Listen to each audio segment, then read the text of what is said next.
కలియుగ ప్రత్యక్ష దైవం శ్రీ వెంకటేశ్వర స్వామి. భక్తుల కోరికలను తీర్చే ఆ స్వామిని పూజించడానికి విశేషమైన రోజు శనివారం. వెంకటేశ్వర స్వామికి సంబంధించిన ఈ కథలను విన్నా, చదివినా, చెప్పినా, వినిపించినా సకల శుభాలు కలుగుతాయి. జన్మల దోషాలు తొలగి కోటి జన్మల పుణ్యం వస్తుంది. మరి ఆ కథలేంటో ఇప్పుడు ఈ వీడియోలో తెలుసుకుందాం. పూర్వకాలంలో తొండమాను చక్రవర్తి స్వామివారిని బంగారు తులసి దళాలతో పూజించేవాడు. కొంతకాలానికి తొండమాను చక్రవర్తికి ఎవరో కూడా నాలాగా స్వామిని పూజించి ఉండరు అనే గర్వం తలకు ఎక్కింది. ఈ విధమైన భావంతోనే ఒకరోజు శ్రీవారి ఆలయంలోకి ప్రవేశించే సమయానికి తాను పూజించిన బంగారు తులసి దళాలు పక్కకు తొయ్యబడి మట్టితో చేసిన పూలు స్వామివారి పాదాలపై వేయబడి ఉన్నాయి. అది చూసిన తొండమానుడు ఆశ్చర్యానికి లోనై స్వామివారిని ప్రార్థించాడు. అది ఆలకించిన స్వామి ఇలా పలికాడు, రాజా, నీవే కాదు, నాకు ప్రియమైన భక్తులు అనేక మంది ఉన్నారు. అటువంటి వారిలో భీముడు ఒకడు. కుండలు చేసుకుని జీవించే కుమ్మరి అయిన భీముడు చెక్కతో నా విగ్రహాన్ని ఇంటిలో ప్రతిష్ఠించి ప్రతిరోజు కుండలు చేసిన తర్వాత చేతులకు అంటుకున్న మట్టితో పూలు చేసి వాటితో నన్ను పూజిస్తాడు. అవే ఈ మట్టి పువ్వులు. నాకు బంగారు పూలైనా మట్టి పూలైనా ఒక్కటే. అవి సమర్పించడం వెనుక ఉన్న భక్తే నాకు కావాల్సింది అని పలికాడు స్వామి. వెంకటేశ్వర స్వామివారి మాటలు విని జ్ఞానోదయమైన తొండమానుడు స్వామివారితో కలిసి భీముడి ఇంటికి చేరుకున్నాడు. శ్రీ వెంకటేశ్వరుని చూసిన ఆనందంతో భీముడు పరిపరి విధాలా కీర్తించి తన ఆతిథ్యాన్ని స్వీకరించమని స్వామిని కోరగా అందుకు స్వామి అంగీకరించగా పగిలిన మట్టి పెంకులో సంకటి తెచ్చి స్వామివారికి అందించాడు భీముడు. స్వామివారు దాన్ని స్వీకరించారు. ఇది చూసిన తొండమానుడు భక్తి పారవస్యంలో మునిగిపోయాడు. అప్పట్నుంచి ప్రతిరోజు సగం పగిలిన మట్టి పెంకులో నివేదన పెట్టే ఆచారాన్ని ఏర్పరిచాడు. ఇప్పటికీ నిత్యం నైవేద్యం కుండ పెంకులోనే సమర్పించబడుతుంది. వివిధ రకాలైన పిండి వంటలు గంగాళాల కొద్దీ నైవేద్యంగా సమర్పించబడుతూ ఉన్నా అవన్నీ గర్భాలయానికి ముందున్న శయన మండపంలోనే నివేదిస్తారు. ఒక్క ఓడు నైవేద్యం మాత్రం గర్భాలయంలోకి తీసుకువెళ్లి నివేదిస్తారు. ప్రతిరోజు నివేదన కొరకు కొత్త కుండ పెంకునే ఉపయోగిస్తారు. అందువల్లే స్వామివారికి తోమని పల్లాలవాడు అనే పేరు ఏర్పడింది. కాగా కుమ్మరి భీముడు కురువతి నంబిగా ప్రసిద్ధి చెందాడు. భక్తులు కోరిన కోరికలు నెరవేరుస్తూ ఎంతో ప్రసిద్ధి చెందిన వెంకటేశ్వర స్వామివారిని శ్రీహరి, ఏడుకొండలవాడు, వడ్డీ కాసులవాడు, గోవిందుడు అని పిలుస్తారు. అయితే స్వామివారిని దర్శించుకునే భక్తులు తప్పనిసరిగా స్వామివారిని గోవిందా గోవిందా అనే పేరుతో పూజించడం మనం చూస్తున్నాము. అయితే స్వామివారిని ఈ విధంగా గోవిందా అనే పేరుతో పూజించడానికి గల కారణమేమిటి, ఈ పేరు వెనుక ఉన్న కథ ఏమిటి అనే విషయాలను ఇప్పుడు తెలుసుకుందాం. పురాణాల ప్రకారం ఒకరోజు శ్రీ వెంకటేశ్వర స్వామి అగస్త్య మహర్షి యొక్క ఆశ్రమానికి వెళ్లి నన్ను శ్రీనివాసుడు అని పిలుస్తారు. మీ ఆశ్రమంలో చాలా గోవులు ఉన్నాయి కదా, నాకు ఒక గోవు కావాలి అని అడగడంతో అందుకు అగస్త్య మహాముని చాలా సంతోషించి ఇలా పలికారు, స్వామి, నేను మీకు గోవులను ఇవ్వడానికి నాకు ఎలాంటి అభ్యంతరమూ లేదు. కాని వేదాల ప్రకారం పత్ని లేనిదే గోదానం చేయకూడదు. కనుక మీరు సతీ సమేతంగా వస్తే సంతోషంగా మీకు గోదానం చేస్తాను అని చెప్పడంతో శ్రీనివాసుడు అక్కడి నుంచి వెళ్లిపోతాడు. అయితే ఆశ్రమంలో అగస్త్యుడు లేని సమయంలో శ్రీనివాసుడు పద్మావతిని వెంట తీసుకుని ఆశ్రమానికి వెళ్లి అగస్త్యుడి శిష్యుణ్ణి, నన్ను మీ గురువుగారు రమ్మన్నారు. గోదానం చెయ్యాలంటే సతీ సమేతంగా రమ్మని చెప్పారు. మీ గురువుగారి ఆజ్ఞ మేరకు సతీ సమేతంగా వచ్చాను. నాకు గోవు ఇవ్వు అనడంతో అందుకు ఆ శిష్యుడు తన గురువు లేనిదే గోవులు ఇవ్వడానికి నిరాకరించాడు. మీరు గురువు ఉన్నప్పుడు రావాల్సిందని సూచించాడు.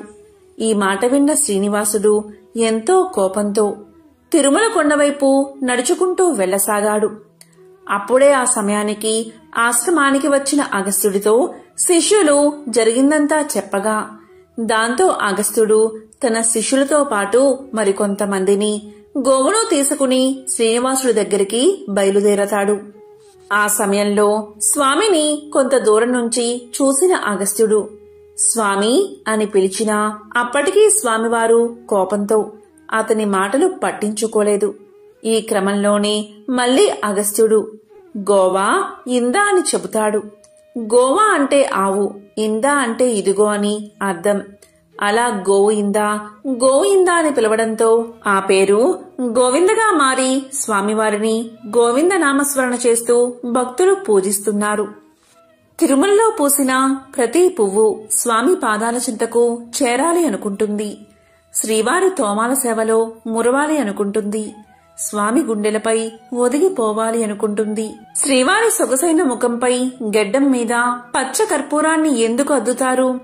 అక్కడ స్వామిని ఎవరు కొట్టారు? తిరుమల ఆలయంలో మహాద్వారానికి కుడివైపున కనిపించే గుణపం కథ ఏమిటి? తిరుమలలో స్త్రీలు పువ్వులు ఎందుకు పెట్టుకోరు? ఈ ప్రశ్నలన్నిటికీ ఒకే సమాధానం, అనంత ఆళ్వారులు. శరణుజొచ్చిన భక్తులపై ఆ వెంకటాచలపతి ఎంతటి దయావర్షం కురిపిస్తారో చెప్పే కథే ఇది. అనంతాచార్యుల చరితం నిష్కల్మషమైన భక్తికి తార్కాణం. తిరుమలలో పూసిన ప్రతి పువ్వు స్వామి పాదాల చెంతకు చేరాలి అనుకుంటుంది.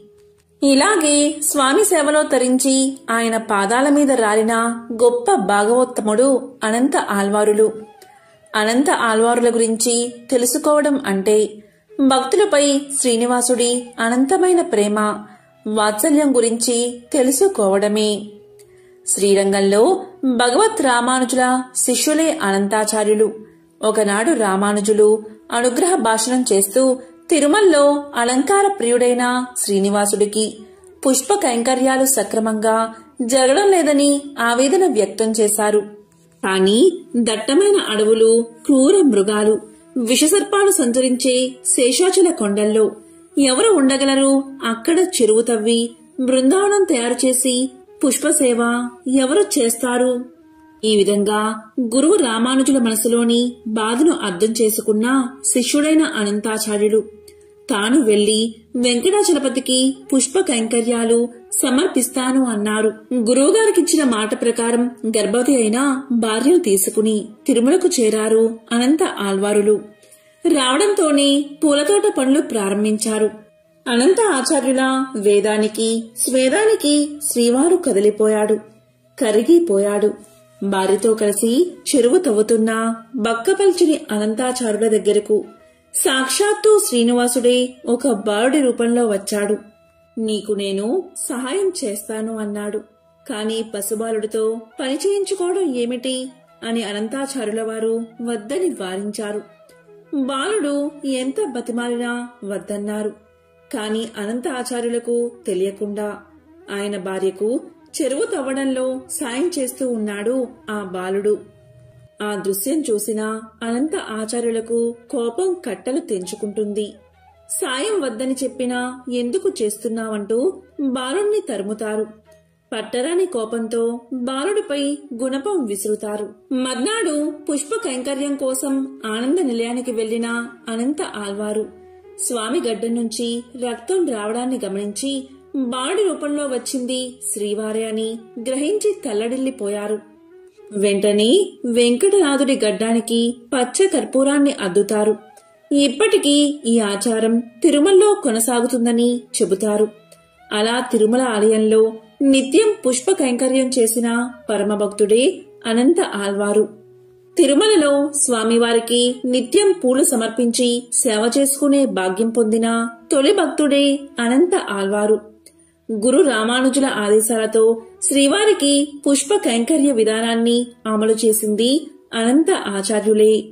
శ్రీవారి సేవ కోసం పూల సాగుకు అనంత ఆళ్వారు ఏర్పాటు చేసిన పూలవనాన్ని అనంత ఆళ్వారు తోటగా పిలుస్తారు. మల్లెలు, మందారాలు, చామంతులు, సంపెంగలు, కలువలు, కనకాంబరాలు, గులాబీలు, నంది వర్ధనాలు, బిల్వదళాలు, తులసి దళాలతో ఈ నందనవనం అలరాడుతూ ఉంటుంది. ఇప్పటికీ అనంతాచార్యుల వంశీయులు స్వామికి నిత్యం పుష్ప కైంకర్యాలను సమర్పిస్తున్నారు. తిరుమల ఆలయంలో పడి కావలి మీదుగా ఆలయ ప్రవేశం చేసినప్పుడు కుడివైపున గోడకు తగిలించి ఉన్న గడ్డపారను చూడగాని అనంత ఆల్వారులు గుర్తుకు వస్తారు. అలాగే సొగసైన స్వామి ముఖంపై చుబుకానికి అద్దిన పచ్చ కర్పూరాన్ని చూసిన అనంత ఆల్వారుల అమాయకమైన భక్తి మదిలో మెదులుతుంది. శరణాగతి తత్వానికి ప్రతీకగా నిలిచింది అనంత ఆల్వారుల జీవితం. స్వామికి సంబంధించిన మరొక విశేషమైన కథను ఇప్పుడు విందాం. పూర్వకాలంలో అవంతి దేశంలో భాగ్యనగరము అనే పట్టణం ఉండేది. పేరుకు తగినట్లుగాని ఆ పట్టణంలో భాగ్యవంతులకు కొదువలేదు. అయితే వారు తమ తమ సంపదలను చూసుకుని గర్విస్తూ మిగిలిన సామాన్యులను అతి హీనంగా చూసేవారు. ఆ ఐశ్వర్యమంతా తమ గొప్పే అని తెలుస్తూ నిత్యం పూజలు కాదు కదా, విశేష రోజుల్లో కూడా ఏ పూజలు చేసేవారు కాదు. అప్పుడు శ్రీమన్నారాయణుడికి వీరందరికీ జ్ఞానోదయం కలిగించాలని తోచింది. ఒక రోజున ధనవంతులందరూ విందు వినోదాల్లో మునిగి తేలుతున్నారు. ఆ పట్టణ తూర్పు వీధిలో కల శ్రీ లక్ష్మీనారాయణ ఆలయంలో కనీసం దీపం వెలిగించే నాదుడు కూడా కరువయ్యాడు. ఆ రోజు తొలి ఏకాదశి, అత్యంత పర్వదినం. కాని ఆ పట్టణంలో ఒక్కరు కూడా ఆలయానికి పూజాధికాలు నిర్వర్తించాలని ఆలోచించలేదు. సాయంత్రం ఉన్నట్టుండి దట్టమైన మబ్బులు కమ్ముకున్నాయి. బ్రహ్మాండమైన కుంభవృష్టి. వ్యాపారులందరి ఇల్లు నీట మునిగిపోసాగాయి. అంతా గాఢాంధకారం. తెల్లవారేసరికి ఊరంతా నేలమట్టమైంది. వ్యాపారుల ఇళ్లన్నీ కూలిపోయాయి. ఐశ్వర్యాలన్నీ పోయి చివరికి కట్టుబట్టలతో మిగిలారు. ఎందుకీ ఉపద్రవం, ఎందుకీ జలప్రలయం, ఎవరికీ అంతుపట్టలేదు. అంతలో వారికి ఒక విశేషం కనిపించింది. ఊరి చివరన ఉండే పూరిపాకలు చెక్కు చెదరకుండా ఉన్నాయి. వారికి ఆశ్చర్యం కలిగింది. ఎంత కుంభవృష్టిలోనూ ఈ పూరిపాకలు ఎలా ఉన్నాయి అని వారిలో వారు అనుకుంటూ ఉండగా ఇంతలో ఒక పెద్ద మెరుపు మెరిసింది. అప్పుడు ఆకాశవాణి ఇలా పలికింది, ఓ మూర్ఖులారా, మీ సంపదలన్నీ మీ గొప్పదనమని భావిస్తూ ఉండడం వల్లే ఇలా జరిగింది. ఆ పూరి గుడిసెలో నివసించే దేవయ్య నాకు ప్రియ భక్తుడు. అతి సామాన్యుడైన దేవయ్య ప్రతిరోజు మీ ఊరిలోని శ్రీ లక్ష్మీనారాయణ ఆలయంలో దీపం వెలిగిస్తున్నాడు.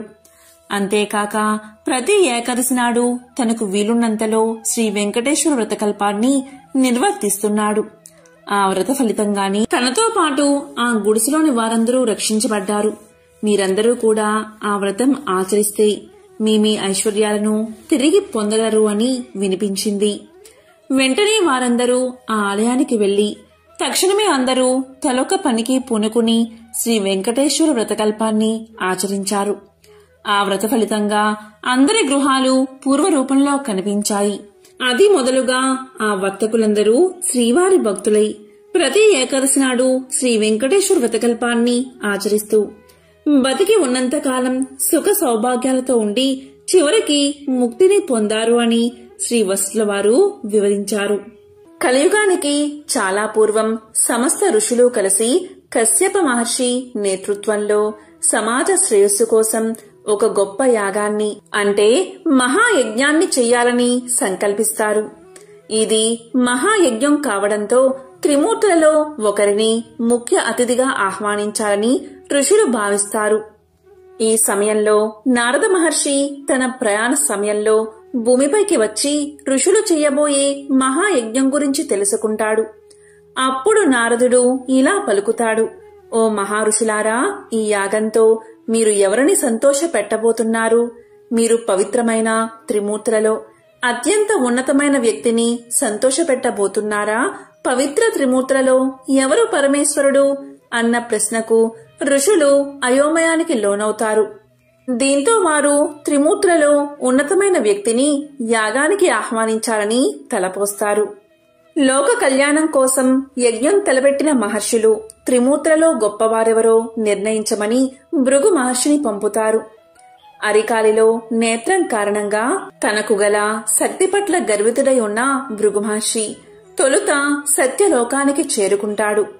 అక్కడ సత్యలోకంలో వేదగానం చేస్తూ బ్రహ్మదేవుడు, ఆయన గాత్రానికి వీణానాదాన్ని అందిస్తూ సరస్వతీదేవి సంగీతంలో సంలీనులై ఉన్నారు.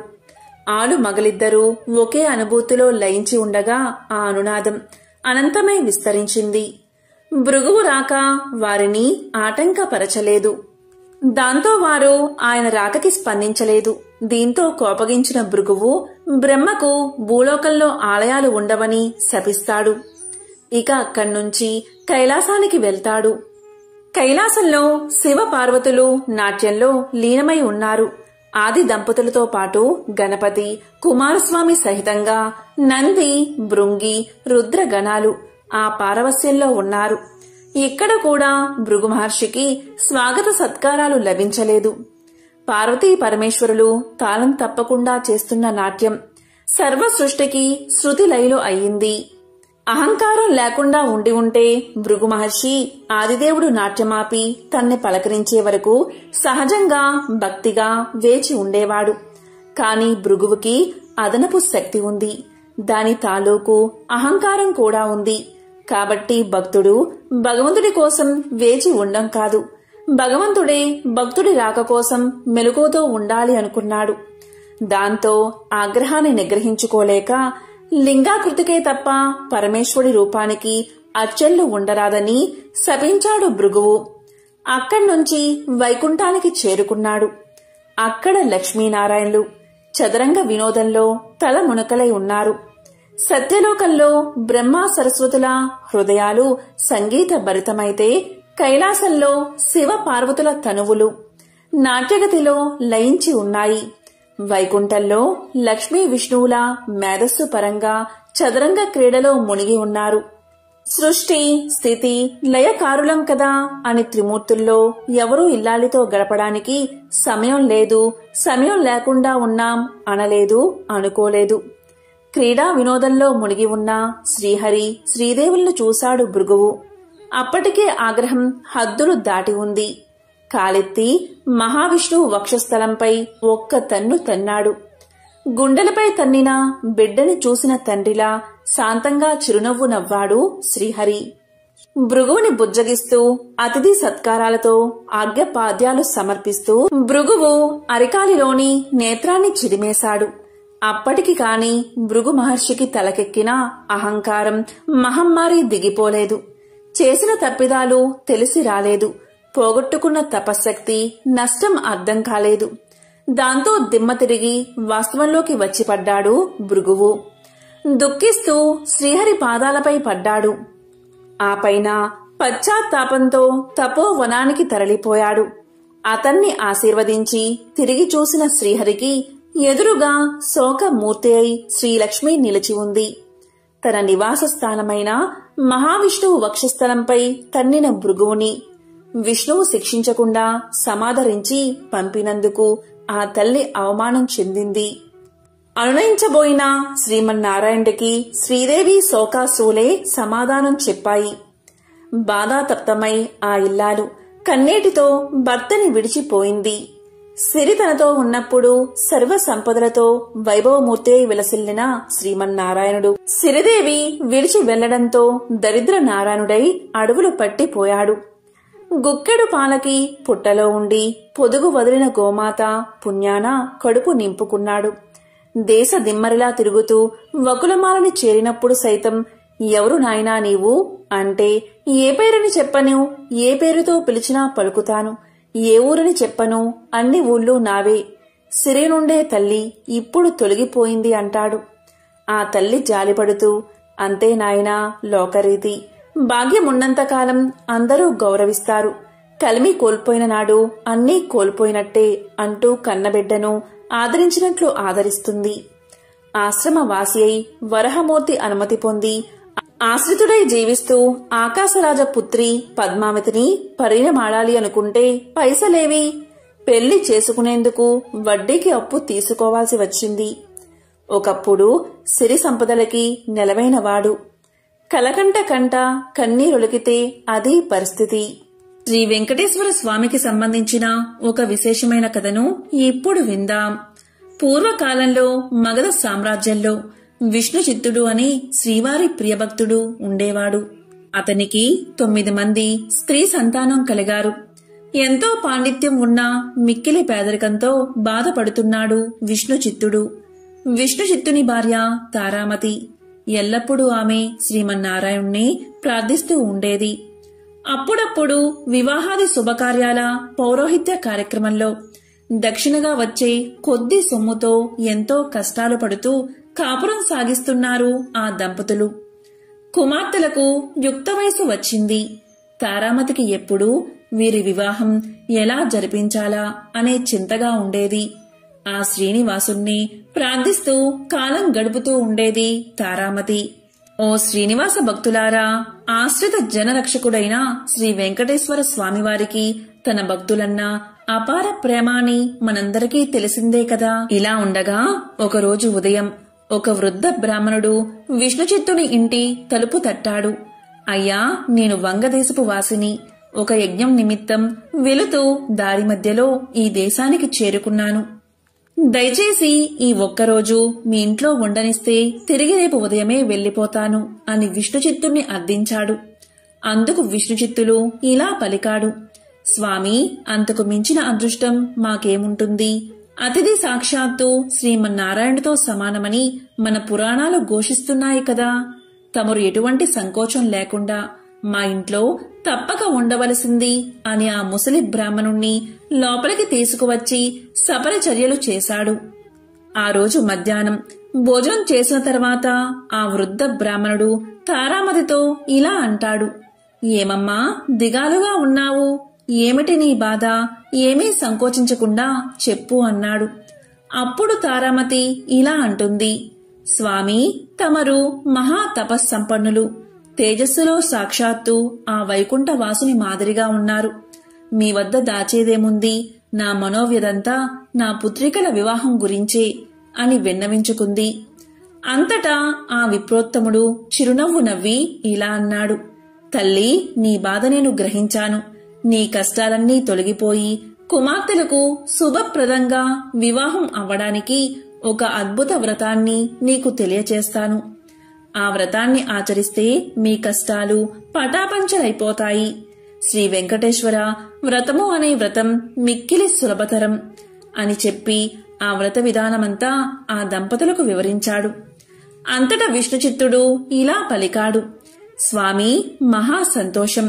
ఇంతకు మించిన భాగ్యం ఏముంటుంది మాకు? ఎన్నో రోజులు ఎందుకు, శుభస్థ శీఘ్రమని పెద్దలు అన్నారు కదా. ఈ రోజే ఎంతో మంచి రోజు. ఈ రోజు తమరు చెప్పిన శ్రీ వెంకటేశ్వర వ్రతాన్ని ఆచరిస్తాము అని విష్ణుచిత్తులు తారామతి దంపతులిద్దరూ తన కుమార్తెలందరితో కలిసి ఆ రోజు సాయంకాలమే బంధుమిత్రులను పిలుచుకుని శ్రీ వెంకటేశ్వర వ్రతాన్ని అత్యంత భక్తి శ్రద్ధలతో ఆచరించారు. వచ్చిన భక్తులందరూ వ్రతం పూర్తయిన తర్వాత తీర్థ ప్రసాదాలు స్వీకరించి తమ తమ గృహాలకు వెళ్లిపోయారు. అప్పుడు విష్ణు చిత్తులవారు భార్యా సమేతంగా ఆ బ్రాహ్మణోత్తముడికి పాద నమస్కారం చేసి తమ దంపతులను ఆశీర్వదించవలసిందిగా వేడుకున్నారు. అప్పుడా బ్రాహ్మణోత్తముడు వ్రత తీర్థ ప్రసాదాలు తాను స్వీకరించి మనోభీష్టా సిద్ధిరస్తు, శ్రీ లక్ష్మీ శ్రీనివాస కటాక్ష సిద్ధిరస్తు అని ఆశీర్వదించాడు. ఇంతలో చీకటిపడి నిద్రా సమయం అయింది. అంతట విష్ణుచిత్తుడు ఆ బ్రాహ్మణుడికి ఒక చిరిగిన దుప్పటిని ఇచ్చి కన్నీళ్ల పర్యంతంగా ఇలా పలికాడు. స్వామి, కడుపేదనైనా నా వద్ద ఇంతకు మించి మంచి దుప్పటి లేదు. ఈ రాత్రికి నన్ను క్షమించి దీని యందే పడుకోండి అని వేడుకున్నాడు. అందుకు ఆ బ్రాహ్మణుడు చిరునవ్వు నవ్వి ఇలా అన్నాడు. విష్ణుచిత్త, ఏమీ బాధపడకు. నేను బయట వసారాలో పడుకుంటాను అని చెప్తాడు. కొద్దిసేపటికే అందరూ కూడా నిద్రలోకి జారుకున్నారు. రాత్రి 4వ జామున ఉరుములు మెరుపులతో పెద్ద వర్షం కురిసింది. అంతా కటిక చీకటి. గాఢాంధకారంలో కంటికి ఏమీ కనబడట్లేదు. విష్ణు చిత్తునికి బయట పడుకున్న ఆ ముసలి బ్రాహ్మణుడు ఎలా ఉన్నాడో అని బెంగగా ఉంది. కాని ఈ గాఢాంధకారంలో ఏమీ కనిపించక ఎప్పుడెప్పుడు తెల్లవారుతుందా అని ఆ రాత్రి గడిపాడు విష్ణుచిత్తుడు. ఆ కుటుంబమంతా. ఇంతలో తెల్లారింది. వాన తేలికపడింది. బయట బ్రాహ్మణుడు ఏమయ్యాడో, ఎంత బాధపడ్డాడో అనుకుంటూ బయటకు వచ్చిన ఆ దంపతులకు అద్భుత దృశ్యం కనిపించింది. అక్కడ విప్రోత్తముడు లేడు. చిరిగిన దుప్పటి స్థానంలో పట్టు పీతాంబరం ఉంది. ఆ పీతాంబరంపై శ్రీ వెంకటేశ్వర స్వామివారి విగ్రహం చిరునవ్వుతో కనిపించింది. జరిగినదంతా ఆ దంపతులకు అర్థమైంది. వారి ఆనందానికి అవధులు లేవు. వచ్చింది సాక్షాత్తు ఆ శ్రీమన్నారాయణుడే. ఆహా, ఏమి మన భాగ్యము! కాని ఆ స్వామివారిని గ్రహించలేకపోయామే. చివరికి చినిగిన దుప్పటి ఇచ్చామే అని తలుస్తూ శ్రీ స్వామివారి విగ్రహాన్ని కళ్లకు అద్దుకుని ఇంట్లోకి వచ్చారు. ఇల్లంతా స్వర్ణమయంగా కనిపించింది. అంతటా ధనరాశులే. ఆహా, శ్రీ వెంకటేశ్వర స్వామివారి వ్రతకల్ప మహత్యం వల్ల కదా ఇదంతా జరిగింది అని ఆ స్వామిని అనేక విధాలా స్తుతించారు. చూసారా, సాక్షాత్తు శ్రీ స్వామివారే ఆ భక్తుడి ఇంటికి అతిథి రూపంలో వచ్చి వ్రత విధానం చెప్పడమే కాకుండా తీర్థ ప్రసాదాలు కూడా తానే స్వయంగా స్వీకరించాడు.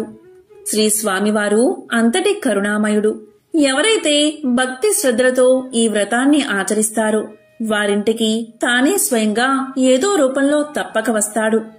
పూర్వకాలంలో నగరి అనే గ్రామంలో ధనగుప్తుడు అనే ఒక వ్యాపారి ఉండేవాడు. అతను పరమ లోభి. ఎంత ధనాన్ని సంపాదించినా అతని లోభితనానికి అంతులేకుండా పోయేది. ఈ ఐశ్వర్యమంతా తన గొప్పే అని భ్రమలో కొట్టు మిట్టాడుతూ ఉండేవాడు. ఎంతటి వారినైనా ఈ అహంకారమే కదా పాతాళానికి అనగదొక్కేది. ధనగుప్తుడి భార్య కాంతిమతి. ఆమె ఎంతో భక్తి కలిగి ఉండేది. వారికి 3 కుమార్తెలు. చివరి కూతురైన కుమారికి దైవభక్తి ఎక్కువగా ఉండేది. ఎల్లప్పుడూ ఆ శ్రీనివాసుణ్ణి తలుస్తూ ఉండేది. తండ్రికి తెలియకుండా వీలు ఉన్నప్పుడల్లా శ్రీ వెంకటేశ్వర స్వామివారి ఆలయానికి వెళ్లి స్వామిని దర్శించుకుని వస్తూ ఉండేది చిన్న కూతురైన కుమారి. ఆమె ఆలయానికి వెళ్లినప్పుడల్లా అక్కడ ఇచ్చిన ప్రసాదాన్ని ఇంటికి వచ్చి అందరికీ ఇచ్చినా తండ్రి మాత్రం ఎప్పుడూ తీసుకునేవాడు కాదు. భర్త ప్రవర్తనకు కాంతిమతి ఎంతగానో బాధపడేది. ఒకరోజు కుమారి తన స్నేహితురాలి ఇంట శ్రీ వెంకటేశ్వర స్వామివారి వ్రతం జరుగుతుంది అని తెలుసుకుని వెళ్ళాలి అని అక్కడికి వెళ్తుంది. వ్రతం పూర్తయ్యేసరికి మిట్ట మధ్యాహ్నమయ్యింది. ప్రసాదాన్ని తాను స్వీకరించి కొంచెం పొట్లంగా కట్టుకుని ఇంటికి బయలుదేరింది కుమారి. మార్గమధ్యలోకి వచ్చేసరికి ఎండ తీవ్రత ఎక్కువైంది. ఎక్కడైనా కొంచెం దాహం తీర్చుకుందామని కుమారి అనుకోగానే ఆ పక్క వీధిలోనే తన తండ్రి అంగడి ఉందని కుమారికి గుర్తొచ్చింది. వెంటనే అంగడికి వెళ్లి వ్రతం గురించి తండ్రికి చెప్పకుండా నీళ్లు అడిగి తాకింది. తండ్రి కోపగించుకుంటాడు అనే భయంతో కంగారుగా దాహం తీర్చుకుని వడివడిగా ఇంటిదారి పట్టింది కుమారి. ఈ హడావిడిలో కుమారి ప్రసాదం పొట్లం దుకాణంలోనే మర్చిపోయి ఇంటికి వెళ్లిపోయింది. ఇంతలో ఆ బజారులో ఒక్కసారిగా అలజడి మొదలైంది. ప్రజలందరూ హాహాకారాలు చేస్తూ గగ్గోలు పెడుతున్నారు. పెద్ద అగ్ని ప్రమాదం సంభవించి ఆ వీధిలోని దుకాణాలన్నీ అగ్నిదేవుడి ప్రతాపానికి ఆహుతి అవ్వడం మొదలుపెట్టాయి. అసలే మెట్ట మధ్యాహ్నం. దానికి తోడు తీవ్రమైన వడగాలి. శరీరం భయంతో కంపించిపోయింది వ్యాపారికి. ఇంకొద్ది క్షణాల్లో తన దుకాణం కూడా బూడిద కావాల్సిందే. ఈ ఆలోచనతో అతని చేతులు వణికిపోతున్నాయి. దుకాణం నుంచి అందరూ బయటకు పరుగులు తీశారు. కాని వ్యాపారి మాత్రం అలాగే ఉండిపోయాడు. దుకాణాన్ని విడిచిపోబుద్ధి కావడం లేదు. అక్కడే ఉంటే తాను కూడా మాడి మసైపోగలడు. ఈ కంగారుతో చేతికి ఏదో పొట్లం తగలగానే ఏ ఆలోచన లేకుండా తీసి నోట్లో వేసుకున్నాడు. అది తీయగా అనిపించింది. అంతేకాదు వ్యాపారి మనసు కొంచెం స్థిమితపడింది, ప్రశాంతంగా అనిపించింది. అప్పుడే ఒక అద్భుతమైన సంఘటన జరిగింది. మంటలన్నీ ధనగుప్తుడి దుకాణం వద్దకు వచ్చి ఆగిపోయాయి. ఒక్క నిప్పురవ్వ కూడా ధనగుప్తుడి దుకాణాన్ని తాకలేదు. ఏమిటి విచిత్రం, ఏమిటి మాయ? ధనగుప్తుడికి నోట మాట రావడం లేదు. ఇంతలో ఈ వీధిలో అగ్ని ప్రమాదం జరిగిందని తెలిసి ధనగుప్తుడి భార్య కాంతిమతి కుమార్తెలతో సహా భయ ఆందోళనతో ఆ శ్రీనివాసుణ్ణి ప్రార్థిస్తూ అక్కడికి వచ్చింది. దుకాణం వరకు వచ్చిన మంటలు పక్కనే ఉన్న అంగడి వద్దే ఆగిపోవడం చూసి వారందరూ సంభ్రమాశ్చర్యాలకు లోనయ్యారు. అప్పుడు కుమార్తెకు తాను దుకాణంలో మర్చిపోయిన పొట్లం గుర్తుకు వచ్చింది. ధనగుప్తుడు అంతకు ముందు తిన్నది అదే పదార్థంగా గ్రహించాడు. అప్పుడు చిన్న కూతురు ఇలా చెప్పడం ప్రారంభించింది. ధనగుప్తుడు తిన్నది వెంకటేశ్వర స్వామివారి యొక్క ప్రసాదమని, వ్రతంలో పాల్గొనడం గురించి అంతా వివరించి చెప్పింది. తాను స్వీకరించిన ఆ ప్రసాదం అగ్ని ప్రమాదం నుండి రక్షించింది అని ధనగుప్తుడు గ్రహించాడు. శ్రీవారిని క్షమించమని చెంపలు వేసుకున్నాడు. ఆ రోజు సాయంకాలమే ఊరి వారందరినీ పిలిచి శ్రీ వెంకటేశ్వర స్వామి వ్రతకల్పాన్ని భక్తి శ్రద్ధలతో ఆచరించాడు. పూర్తిగా స్వామివారి సేవకే తన శేష జీవితాన్ని వెచ్చించి ముక్తిని పొందాడు. కేవలం ప్రసాదాన్ని స్వీకరించినంత మాత్రం చేతనే ఎంత ఆపద నుంచి బయటపడ్డాడో మీరు చూశారు కదా. ఈ వెంకటేశ్వర స్వామి వ్రతమహత్యం అంతటి అద్భుతమైనది. వీలున్నప్పుడల్లా ఈ వ్రతాన్ని ఆచరించి ఆ శ్రీనివాసుడి కృపకు పాత్రులు అవ్వండి అని భరద్వాజుల వారు దీనిని అనుగ్రహించారు. పూర్వకాలంలో కౌమార దేశంలో మిత్రుడు అనే చాకలి ఉండేవాడు. అతను తన కులవృత్తిని నిర్వహిస్తూ వీలున్నంతలో దాన ధర్మాలు చేస్తూ ధర్మపరంగా జీవితాన్ని గడిపేవాడు. కాని అతని దిగులంతా అతనికున్న అవిటితనమే. కాలు అవటిది కావడం వల్ల ఉతికిన బట్టలను మూటలు కట్టి ఇంటింటికి తిరిగి ఇవ్వడం చాలా కష్టంగా ఉండేది అతనికి. దానికి తోడు గంపెడు సంసారం.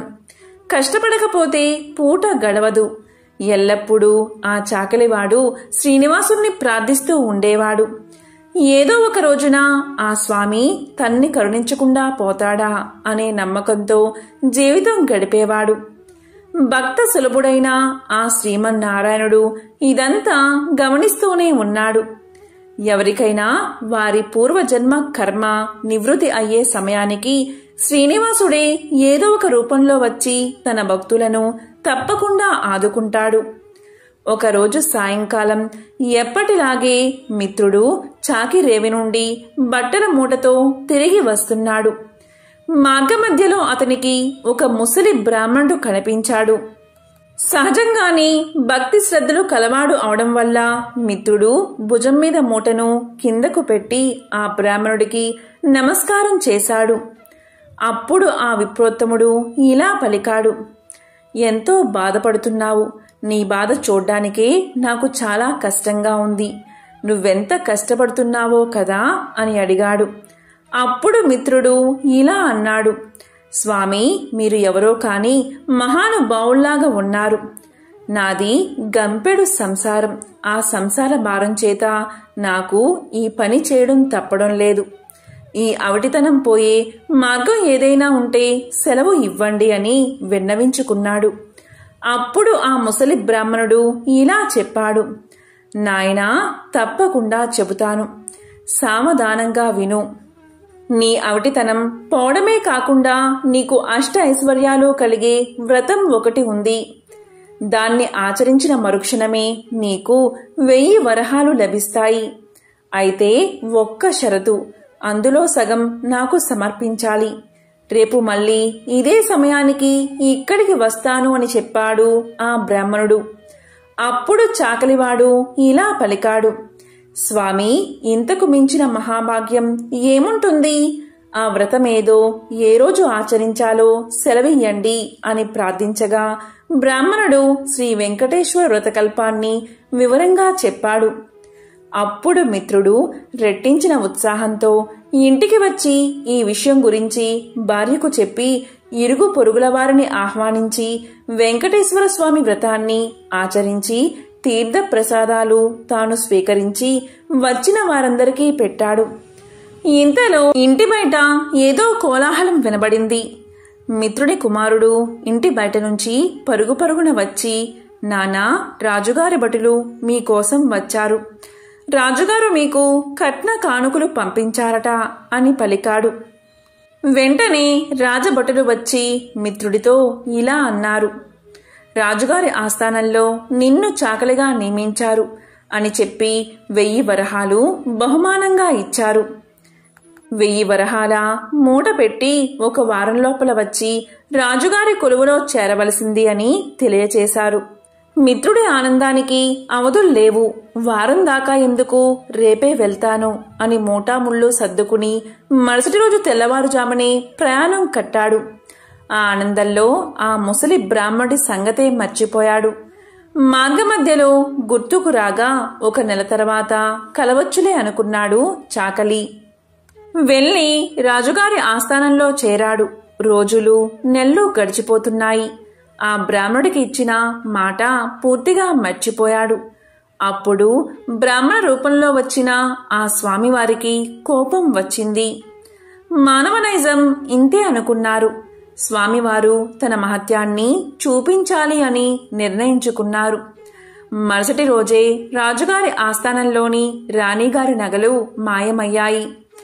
మిత్రుడికి కఠిన కారాగార శిక్ష పడింది. రాజభటులు మిత్రుణ్ణి పలు విధాలుగా శిక్షించారు. ఎందుకు ఇలా జరిగింది, ఎందుకీ అభాండం తన మీద పడింది అని తలుస్తున్న మిత్రుడికి ఆ రాత్రి స్వామివారు కలలో కనబడి వృద్ధ బ్రాహ్మణి రూపంలో వచ్చింది తనే అని, తనకు ఇచ్చిన మాట నిలబెట్టుకోకపోవడం వల్లే ఇలా జరిగిందని తెలియచేశారు. అప్పుడు మిత్రుడు ఇలా పలికాడు, స్వామి, నేను ఎంతో పాపాత్ముడిని. ఎంతటి అపరాధం చేశానో దయచేసి నన్ను కరుణించండి. ప్రతి నెల మీ వ్రతాన్ని ఆచరిస్తాను. నా సంపాదనలో సగం భాగం ప్రతి నెల జీవితాంతం తమకే సమర్పిస్తాను అని చెంపలు వేసుకుని స్వామివారిని పరిపరి విధాలుగా వేడుకున్నాడు. భక్తజన బాంధవుడైన స్వామివారు అందుకు సంతోషించి మిత్రుణ్ణి అనుగ్రహించారు. శ్రీవారి అనుగ్రహం చేత రాణిగారి నగలు వేరే ప్రదేశంలో మరుసటి రోజే దొరికాయి. మిత్రుడు దొంగలించలేదు అని రాజుగారు గ్రహించారు. మిత్రుడిని కారాగారం నుంచి వదిలేశారు. అప్పట్నుంచి మిత్రుడు స్వామివారికి ఇచ్చిన మాట ప్రకారం ప్రతి నెల శ్రీ వెంకటేశ్వర స్వామివారి వ్రతాన్ని ఆచరిస్తూ తన సంపాదనలో సగభాగం స్వామివారికే సమర్పిస్తూ కలకాలం సుఖంగా జీవించి చివరన ముక్తిని పొందాడు అని అత్రి మహర్షివారు సెలవిచ్చారు. పూర్వకాలంలో సుగద సామ్రాజ్యంలో విష్ణుచిత్తుడు అనే శ్రీహరి ప్రియభక్తుడు ఉండేవాడు. అతనికి 9 మంది ఆడపిల్లలు. అతను ఎంతో పాండిత్యం తెలిసినవాడు. అయినా కూడా పేదరికంలో బాధపడుతూ ఉండేవాడు. విష్ణుచిత్తుడి భార్య తారామతి ఎల్లప్పుడూ ఆ శ్రీమన్నారాయణుడి పాదపద్మాలయంతే మనసు లగ్నం చేసి ప్రార్థిస్తూ ఉండేది. అప్పుడప్పుడు వివాహాది శుభకార్యాల్లో పాల్గొనేవాడు విష్ణుచిత్తుడు. దక్షిణగా వచ్చే కొద్దిపాటి సొమ్ముతో అష్ట కష్టాలు పడుతూ సంసార సాగరాన్ని సాగిస్తున్నాడు. పిల్లల పెళ్లిళ్లు ఎలా జరపాలి అని ఆలోచిస్తూ శ్రీనివాసుని తలుచుకుంటూ కాలం గడిపేది విష్ణుచిత్తుని భార్య. ఒకరోజు ఉదయాన్నే ఒక వృద్ధ బ్రాహ్మణుడు విష్ణుచిత్తుని ఇంటి తలుపు తట్టాడు. అయ్యా, నేను వంగదేశపు వాడిని. ఒక యజ్ఞం నిమిత్తం వెళుతూ దారి మధ్యలో ఈ దేశానికి వచ్చాను. దయచేసి ఈ ఒక్కరోజు మీ ఇంట్లో ఉండనిస్తే తిరిగి రేపు ఉదయాన్నే వెళ్ళిపోతాను అని అర్థించాడు. అప్పుడు విష్ణుచిత్తుల వారు ఇలా పలికారు, స్వామి, అంతకు మించిన అదృష్టం మాకేముంది?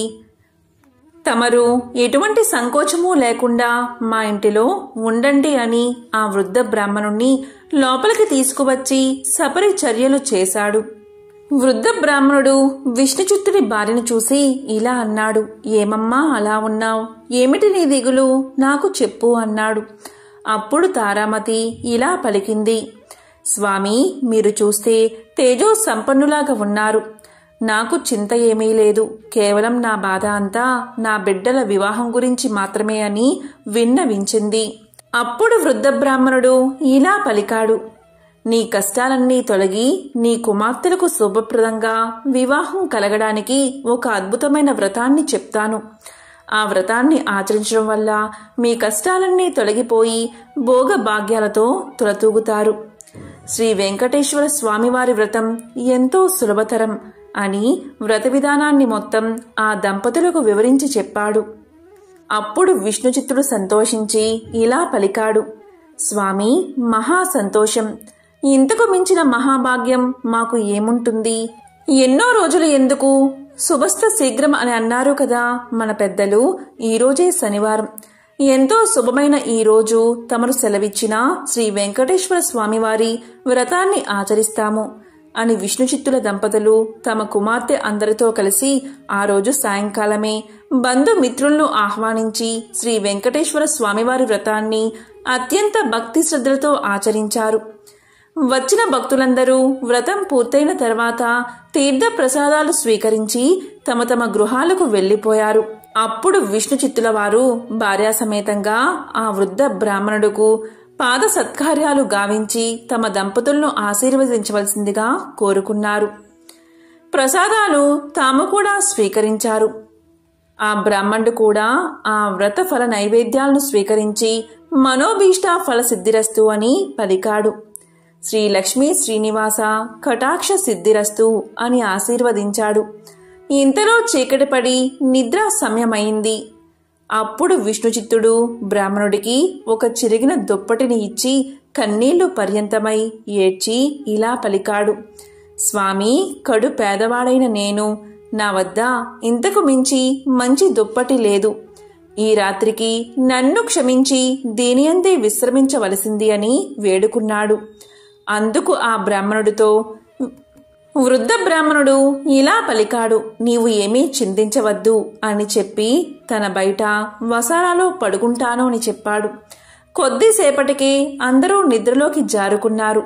రాత్రి 4వ జామున ఉరుములు మెరుపులతో పెద్ద వర్షం మొదలయింది. ఎటు చూసినా కటిక చీకటి. గాఢాంధకారంలో కంటికి ఏమీ కనిపించలేదు. ఆ ముసలి బ్రాహ్మణుడు ఎలా ఉన్నాడో అని బెంగగా ఉంది. కాని ఈ గాఢాంధకారంలో ఏమీ కనిపించకపోగా ఎప్పుడు తెల్లవారుతుందా అని ఆ రాత్రి ఆ దంపతులు ఎలాగో గడిపారు. ఇంతలో తెల్లవారింది. వాన తేలిక పడింది. బయట బ్రాహ్మణుడు ఏమయ్యాడు అని బయటకు వచ్చిన ఆ దంపతులకు ఒక అద్భుత దృశ్యం కనిపించింది. అక్కడ చిరిగిన దుప్పటి లేదు. చిరిగిన దుప్పటి స్థానంలో పట్టు పీతాంబరం ఉంది. శ్రీ వెంకటేశ్వర స్వామివారి విగ్రహం చిరునవ్వుతో కనిపించింది. జరిగిందంతా ఆ దంపతులకు అర్థమైంది. వారి ఆనందానికి అవధులు లేవు. వచ్చింది సాక్షాత్తు ఆ శ్రీమన్నారాయణుడే.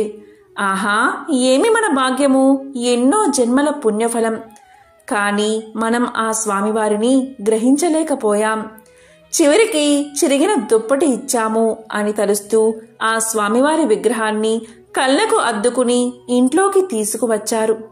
ఇల్లంతా స్వర్ణమయంగా కనిపించింది. అంతటా ధనరాశులే. ఆహా, శ్రీ వెంకటేశ్వర స్వామివారి వ్రతకల్ప మహత్యం వల్లే ఇదంతా కదా అని ఆ స్వామిని అనేక విధాలుగా స్తుతించారు. చూసారా, సాక్షాత్తు స్వామివారే ఆ భక్తుడి ఇంటికి అతిథి రూపంలో వచ్చి వ్రత విధానాన్ని చెప్పడమే కాకుండా తీర్థ ప్రసాదాలు కూడా తానే స్వయంగా స్వీకరించాడు. స్వామివారు అంతటి కరుణామయుడు. ఎవరైతే భక్తి శ్రద్ధలతో ఈ వ్రతాన్ని ఆచరిస్తారో వారింటికి తానే స్వయంగా ఏదో ఒక రూపంలో తప్పకుండా వస్తారు. మీరందరూ కూడా శ్రీ వెంకటేశ్వర స్వామివారి వ్రతాన్ని ఆచరించి స్వామివారి కరుణా కటాక్షాలను పొందండి. శ్రీ లక్ష్మీ శ్రీనివాస కటాక్ష సిద్ధిరస్తు అని విశ్వామిత్రుల వారు దీన్ని సెలవిచ్చారు. కలియుగ వాసులైన అందరి కష్టాలు గట్టెక్కించడానికి స్వామివారు తిరుమల కొండపై అవతరించారు. ఆ స్వామివారిని ప్రసన్నం చేసుకోవడానికి ఈ వ్రతం మిక్కిలి సులభతరం.